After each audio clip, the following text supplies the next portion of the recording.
Bienvenue à l'émission Réveil. Calvin Simon était une star du rock'n'roll, mais malgré tout son succès, quelque chose lui manquait. C'était simplement le bonheur. Regardons ensemble. Ah ça, c'était le live des Parliaments, qui fut notre premier double album d'or. Et ça, c'était Flashlight, qui a fait un disque de platine. Oui, c'était vraiment un succès. Oui, il a gagné l'or et le platine. Si vous étiez un de leurs millions de fans, vous reconnaissez sûrement les albums d'or et de platine sur ce mur. Des récompenses d'un des groupes les plus originaux de R&B, un groupe faisant partie du panthéon du rock'n'roll, les Parliaments Funkadelic. Calvin Simon, avec Fuzzy Haskins, Grady Thomas, Ray Davies et George Clinton, commencèrent en tant que quintet doo-wop qui s'appelait The Parliaments. Pour Calvin, chanter au coin des rues de Plainfield, dans le New Jersey, n'avait rien à voir avec son enfance dans les collines de Virginie de l'Ouest. J'ai eu une très belle enfance, si on veut.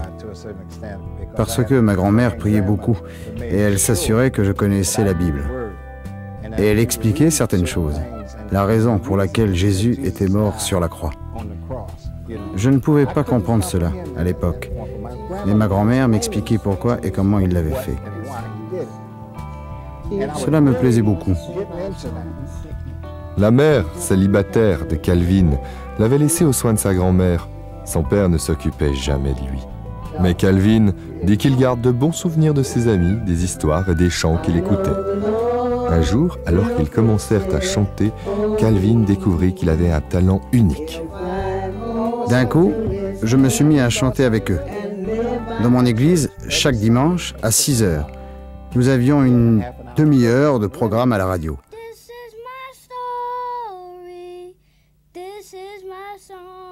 Et à un moment, j'ai chanté chaque dimanche à la radio. La vie de Calvin changea tout à fait lorsque sa mère, mariée à présent, le fit venir au New Jersey pour qu'il vive avec elle. Calvin dit qu'il ne s'est jamais senti le bienvenu dans cette nouvelle famille. En grandissant, il se tourna vers le chant pour se faire accepter. Eh bien, c'est alors que j'ai rencontré George, Fuzzy, Grady et Ray. Parce qu'à chaque coin de rue, il y avait un groupe de doo-wop. Les 5 hommes se mirent ensemble et formèrent le groupe The Parliaments. Ils signèrent un contrat avec une maison de disques et enregistrèrent un album. Alors que nous étions en train d'enregistrer cet album, je fus appelé et envoyé au Vietnam. Je suis parti pendant 2 ans. C'était dur. Vous êtes là, il y a beaucoup d'émotions, parce que d'un côté, vous devez tuer, et vous êtes presque tué vous-même. Vous n'oubliez jamais cela. Je veux dire, c'est vraiment gravé dans votre mémoire. Vous ne pouvez pas vous imaginer à quel point. Pendant ce temps, une chanson de leur album, I Want to Testify, devenait numéro 1. Lorsqu'il revint du Vietnam, Calvin fut surpris par la bonne nouvelle et par la transformation du groupe.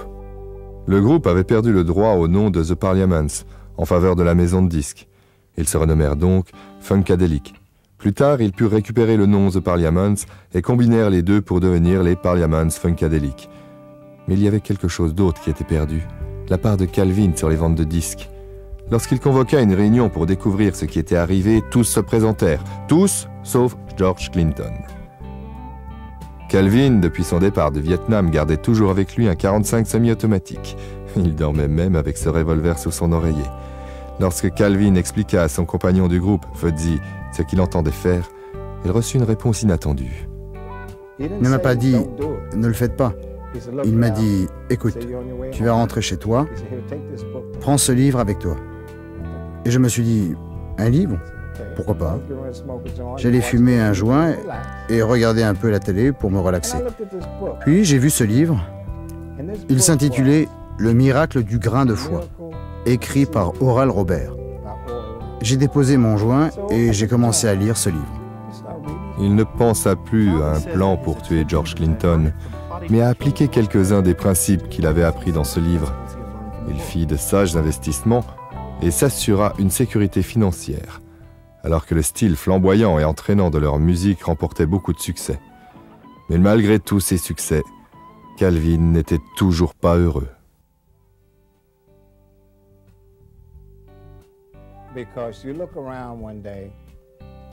Parce qu'un jour, vous regardez autour de vous, vous avez tout ce que vous pouvez penser. Tout. Le sexe, la drogue, peu importe ce que c'est. Mais le vide est toujours là. En 1979, alors que le groupe arrivait au sommet de sa gloire grâce à leur hit Flashlight, Calvin prit la décision de quitter le groupe des Parliaments Funkadelic. Des années plus tard, avec d'autres membres fondateurs, il forma un autre groupe avec lequel il tourna sous le nom de Original P. Mais Calvin dit que là aussi, le vide demeurait. C'est lors d'une visite en Virginie de l'Ouest, dans l'église de son enfance, que Calvin retourna à la foi de sa jeunesse. C'était une bataille dans ma tête. Le diable était d'un côté et Jésus-Christ était de l'autre. C'était une bataille pour mon âme ce matin-là, au second rang. Et j'ai dit, Père Céleste, je veux rentrer à la maison. Et c'est la meilleure décision que j'ai prise de ma vie. Point. Vous savez, c'est moi qui ai pris cette décision. Et je n'ai pas été forcé. J'ai voulu être un enfant de Dieu. Et c'est un sentiment agréable, un sentiment merveilleux. Savoir que j'appartiens vraiment à mon Père, que je peux vivre une relation de père et de fils, cette relation que j'ai recherchée pendant 60 ans. Calvin a maintenant enregistré un nouvel album de gospel qui s'intitule « Partage la nouvelle ». En 1997, en tant que membre des Parliaments Funkadelic, Calvin entra dans le panthéon des stars du rock'n'roll. C'était comme gagner un Academy Award. Lorsque vous pensez que vous êtes avec les Beatles, avec Elvis et tous ces autres qui ont contribué à la musique, lorsque vous savez que vous avez fait la même chose, c'est très gratifiant. Mais malgré toutes ces réalisations et tous ces succès, Calvin n'a qu'un seul but à présent. Je veux chanter ses louanges dans le cœur céleste. Je veux être dans le panthéon céleste.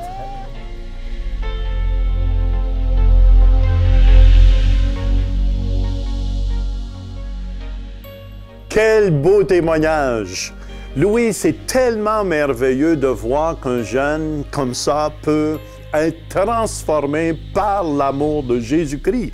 Et Dieu donne aussi même un nouveau départ. Et c'est ce que le Seigneur veut faire, Louise, aujourd'hui, aussi avec chacun de nous à la maison.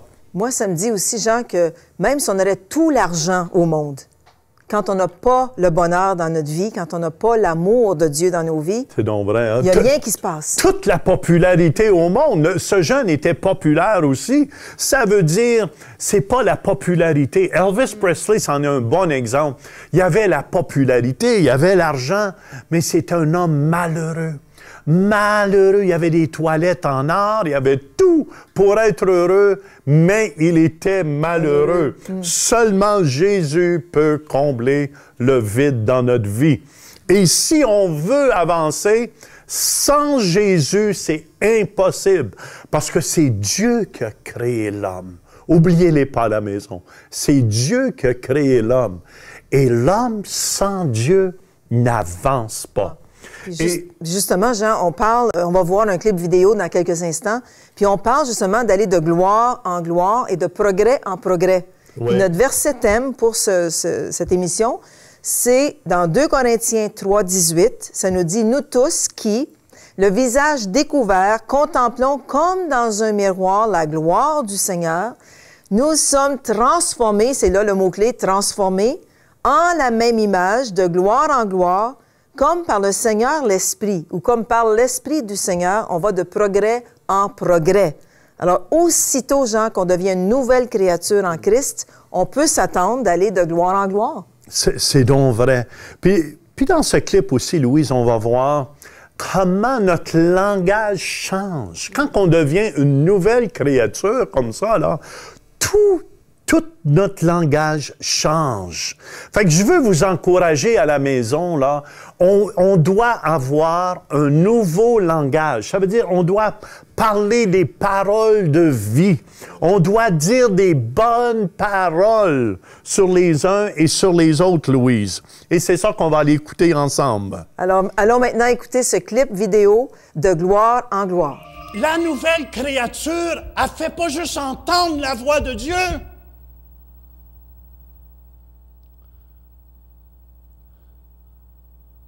Elle parle le langage de Dieu.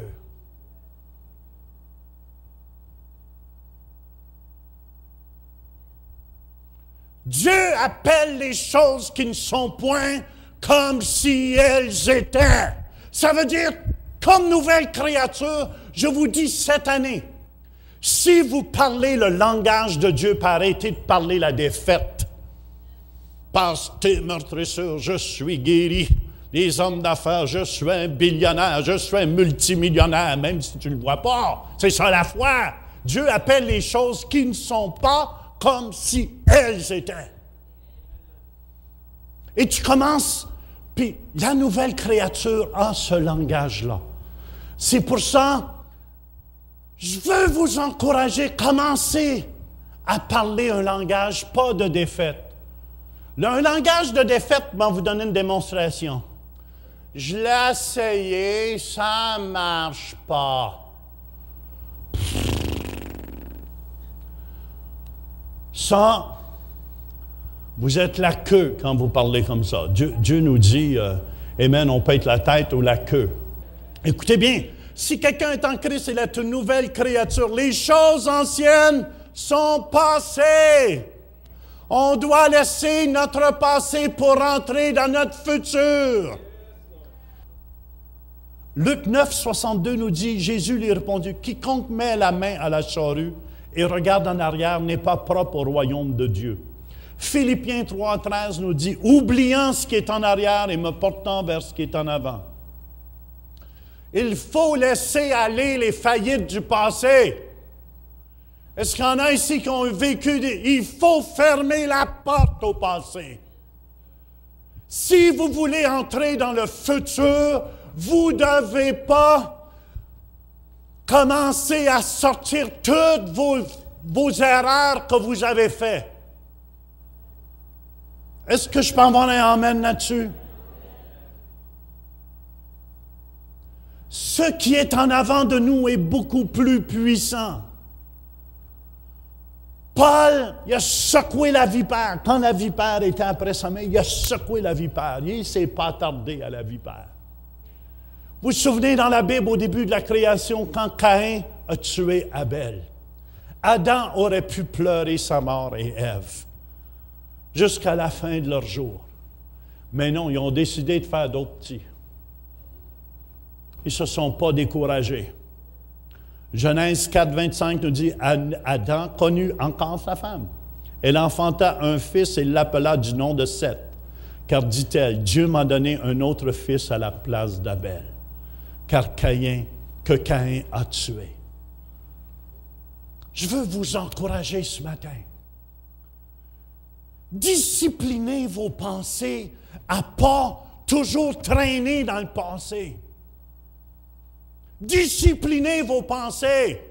Hey, l'ennemi, c'est sa toune favorite. Mais si tu n'avais pas ça 15 ans passés, tu ne serais pas comme ça aujourd'hui. Non, il fallait que tu passes là paquet bacaise pour arriver où ce que tu es aujourd'hui. Joseph a fallu qu'il se fasse trahir par ses frères. Joseph a fallu qu'il passe la persécution pour sortir de la persécution et pour devenir un des premiers en Égypte. Des fois, il faut passer à travers où ce qu'on passe parce qu'on a la tête trop dure pour comprendre quelque chose d'autre.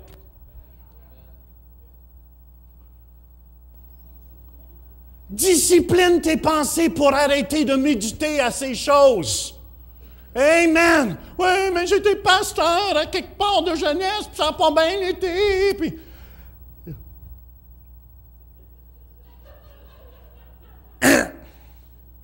C'était qui faisait ça? Dominique Michel. Je ne m'en souviens plus. Mon fils me faisait ça, c'était à la main. J'haïssais ça. Mes deux fils. Tout ce que tu entendais dans la maison. Mais je ne pense plus à ces choses. Cesse d'en parler et arrête de revivre ces expériences du passé. C'est fini le passé. Le passé est enterré. Tu ne peux plus retourner en arrière. À moins que tu fasses partie du film Back to the Future. C'était ça, hein? Ça ne fait pas de sens. Back to the future. Des fois, hein, les gens... Back to the future.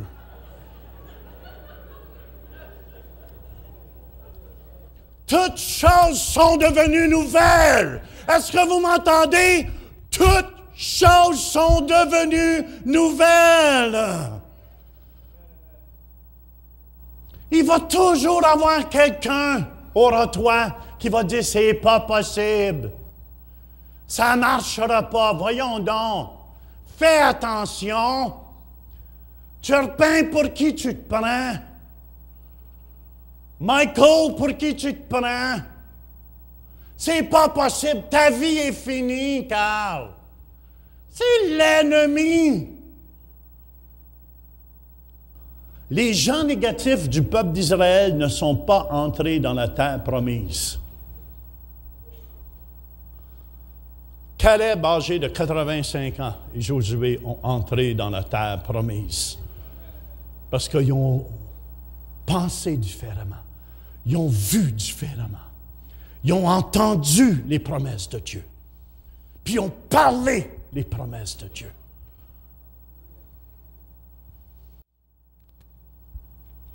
En terminant, écoutez-moi, c'est tellement important si vous voulez aller de gloire en gloire. Nouveau niveau, il va y avoir des nouveaux amis.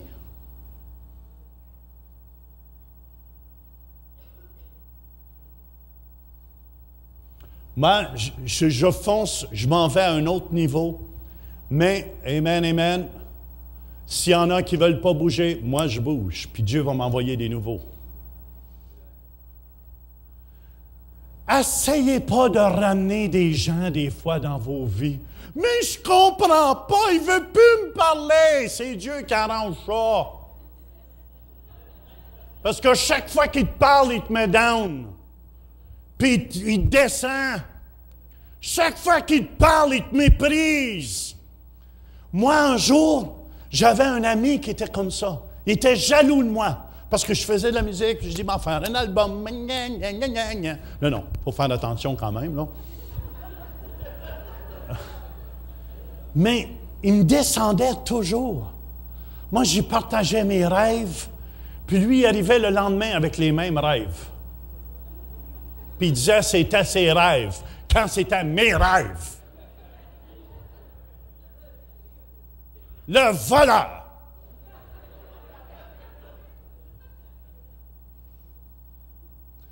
Mais il m'empêchait d'avancer et de réaliser mes rêves. Écoutez, c'est puissant ce que je vous amène ce matin. Tenez-vous avec des gens qui vont vous faire aller plus loin. Le roi David, il a dû changer. Son ami, c'était Saül. Saul. Après qu'il a voulu le tuer une couple de fois, il s'est éloigné de lui. Il y en a beaucoup que vous essayez d'amener des anciens amis dans vos vies, puis vous ne devriez même pas. C'est Dieu qui les a éloignés de vous. Arrêtez de courir après. Oui, mais pasteur, je m'ennuie. Je m'ennuie de me faire descendre.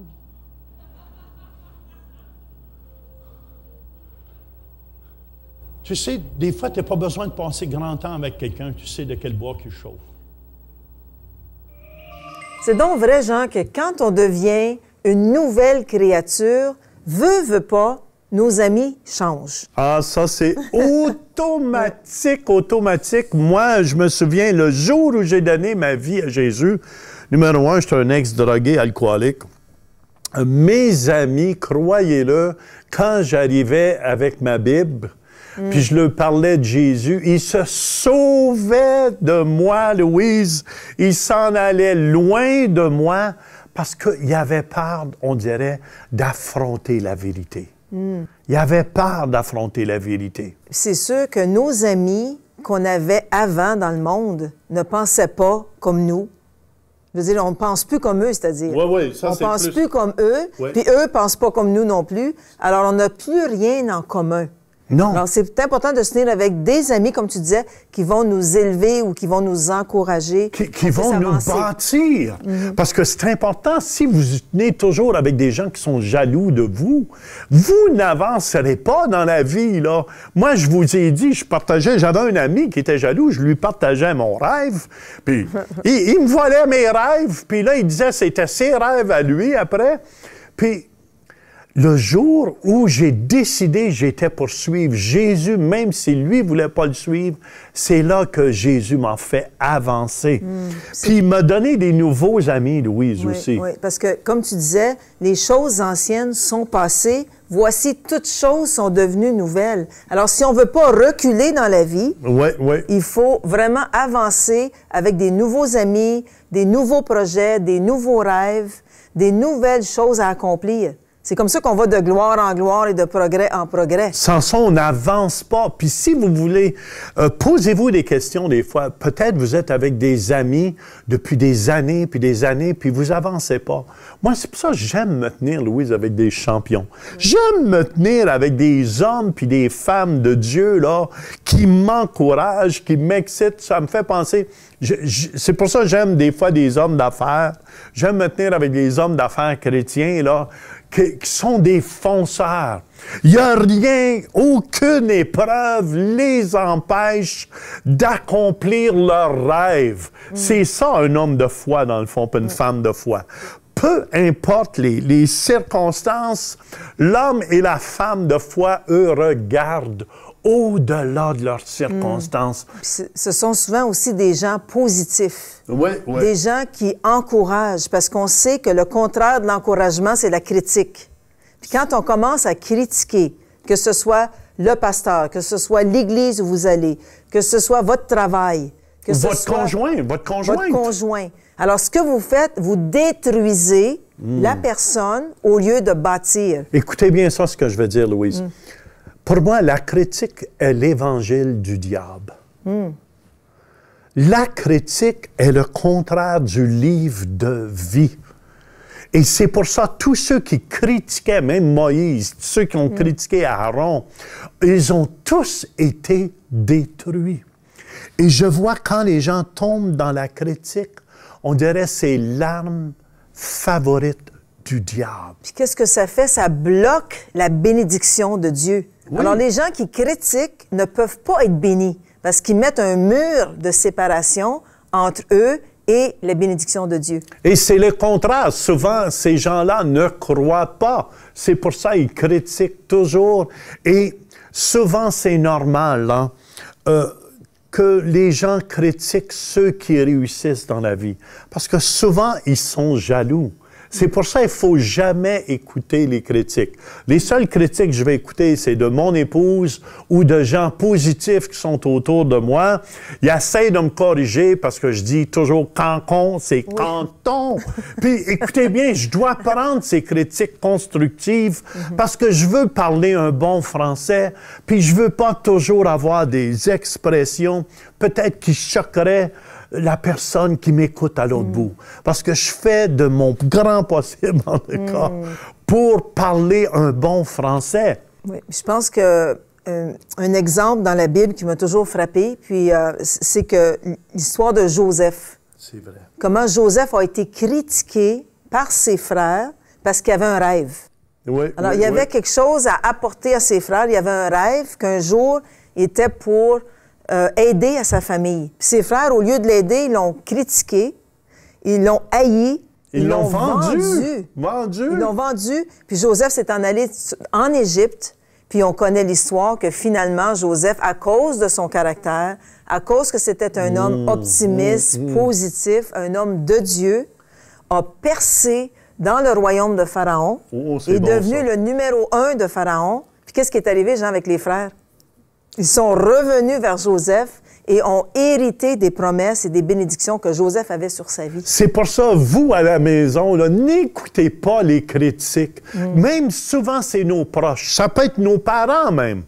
Des gens de notre famille qui sont jaloux contre nous autres. Ça s'est produit avec Joseph. Moi, je vous le dis, si vous voulez réussir là, à la maison, là, entourez-vous de nouveaux amis. Entourez-vous des gens qui croient.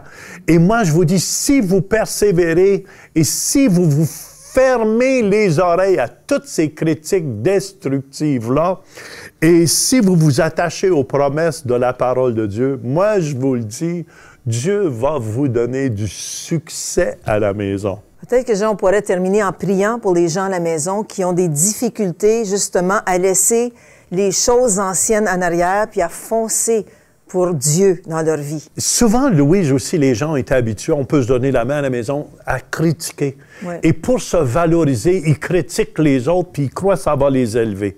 Non, ça vous descend, ça. Ce que vous semez, vous allez le récolter.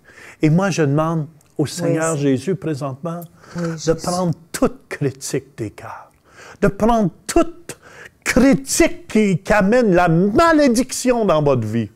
Je brise toutes ces critiques-là et je libère l'Esprit de Dieu afin que vous ayez des bonnes choses à dire, des bonnes paroles à dire à vos enfants aujourd'hui ou à vos amis. Ayez des bonnes paroles. Amen. C'est tellement encourageant, des paroles de joie, de paix, d'amour. Puis Louis, je pense que c'est important aussi qu'on puisse se dire qu'on s'aime. Oui. Qu'on s'aime. Puis je t'aime, Louise. Oui, je t'aime. Je t'apprécie. Avec toutes ces années-là, c'est vrai, ça fait longtemps qu'on est ensemble. Puis je veux continuer longtemps, Louise. Est-ce qu'on peut être un bon exemple pour vous à la maison? On veut être un bon exemple. Puis si vous n'aimez pas aujourd'hui votre conjoint ou votre conjointe, demandez au Seigneur, Seigneur, donne-moi cet amour. Alors je vous encourage aujourd'hui à le faire. Je vous encourage à visiter notre site Web pour réécouter les enseignements et participer à nos services en direct les dimanches et les mardis. Vous pouvez aussi devenir partenaire de l'émission Réveil en semant financièrement. Pour un don de 25 $ ou 20 € ou plus par mois, vous recevrez le DVD du mois ainsi que notre lettre de nouvelles. Vous pouvez maintenant donner en ligne par Visa et Mastercard ou nous envoyer votre don directement à l'adresse qui paraît à l'écran. En donnant, vous nous aidez à propager la bonne nouvelle dans le monde francophone. Merci de votre générosité et continuez à marcher de gloire en gloire.